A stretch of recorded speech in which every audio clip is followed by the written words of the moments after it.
masih sering gagal pre-qualification, bisa jadi dokumen CSMS Anda belum sesuai standar. Cek daftar dokumen CSMS penting sebelum ikut tender besar. Dalam proses tender proyek konstruksi, migas, pertambangan, hingga maintenance industri, dokumen CSMS bukan lagi sekadar formalitas. Banyak perusahaan merasa sudah memiliki CSMS, tetapi tetap gagal di tahap pre-qualification. Penyebabnya hampir selalu sama. Dokumen CSMS tidak sesuai standar dan risiko proyek. Kenapa banyak perusahaan gagal pre-qualification tender? Gagal tender bukan selalu karena perusahaan tidak mampu, tetapi karena dokumen CSMS tidak memenuhi ekspektasi owner project. Beberapa penyebab paling umum antara lain tidak sesuai dengan jenis project dan tingkat risiko kerja, tidak update regulasi dan standar K3 terbaru, struktur dokumen lengkap tapi isi tidak relevan, tidak ada bukti implementasi nyata di lapangan. Perlu dipahami, owner project menilai kualitas manajemen risiko, bukan sekadar keberadaan dokumen. Apa itu CSMS dan mengapa sangat menentukan lolos tender?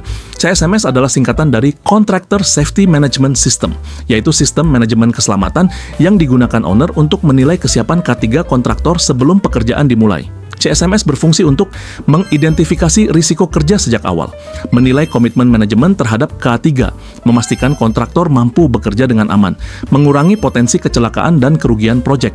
Daftar dokumen CSMS wajib agar tidak gagal tender. Berikut adalah dokumen CSMS inti yang hampir selalu diminta oleh owner project. Pastikan setiap poin disusun custom sesuai project, bukan generik. 1. Data administratif perusahaan.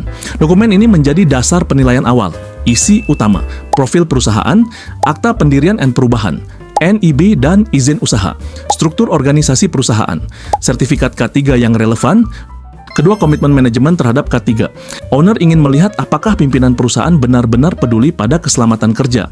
Isi utama, kebijakan K3 tertulis, surat komitmen pimpinan ditandatangani direktur, pernyataan target dan sasaran K3. 3. Organisasi K3 dan P2K3. Dokumen ini menunjukkan siapa bertanggung jawab terhadap K3. Isi utama, struktur organisasi K3 Project SKP 2K3 jika diwajibkan. Job description personel K3. Penunjukan safety officer. 4. Manajemen risiko HRADC. HRADC adalah jantung dari CSMS. Isi utama, identifikasi bahaya setiap aktivitas kerja, penilaian tingkat risiko, pengendalian risiko yang direncanakan. 5. Prosedur kerja aman, SOP dan APD. SOP menunjukkan bagaimana pekerjaan dilakukan dengan aman. Isi utama, SOP pekerjaan berisiko tinggi, prosedur penggunaan APD, instruksi kerja khusus proyek. 6. Pelatihan dan kompetensi K3. Owner ingin tahu apakah pekerja benar-benar kompeten. Isi utama, daftar pelatihan K3, sertifikat pelatihan, matriks kompetensi pekerja, program pelatihan berkala. 7. Inspeksi dan audit K3. Dokumen ini membuktikan bahwa sistem K3 dijalankan. Isi utama, jadwal inspeksi K3, form checklist inspeksi, laporan audit internal, tindak lanjut temuan. 8. Penanganan keadaan darurat. Owner menilai kesiapan perusahaan menghadapi kondisi terburuk. Isi utama, Emergency Response Plan ERP, prosedur evakuasi, denah jalur evakuasi, simulasi dan latihan darurat. 9. Investigasi insiden dan kecelakaan kerja. Menunjukkan kedewasaan sistem K3 perusahaan. Isi utama, prosedur pelaporan insiden, form investigasi kecelakaan, analisis akar penyebab, program pencegahan berulang. 10. Evaluasi dan monitoring kinerja K3. Dokumen ini menunjukkan perbaikan berkelanjutan.